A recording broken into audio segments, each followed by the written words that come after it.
ఎక్కువ సంతోషం కానీ బాధ కానీ కలిగినప్పుడు వేళ్ళు వాటంతటా అవే దగ్గర అవుతాయి, నోటి దగ్గరికి వెళ్ళిపోతాయి. లోపల నుంచి గాలి వస్తుంది, బయటికి శబ్దం వస్తుంది. ఇవన్నీ నాకు తెలియకుండానే జరిగిపోతాయండి. నా వల్ల కాదే, ఏలేసే పెళ్ళాన్ని ఏలుకోలేను.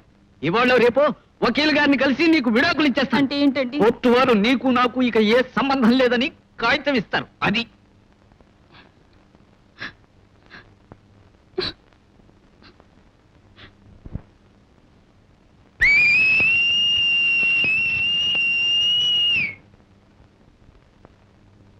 క్షమించండి, ఇది బాధ. ఇలా ఓసి నీ బాధ తగలయ్యా.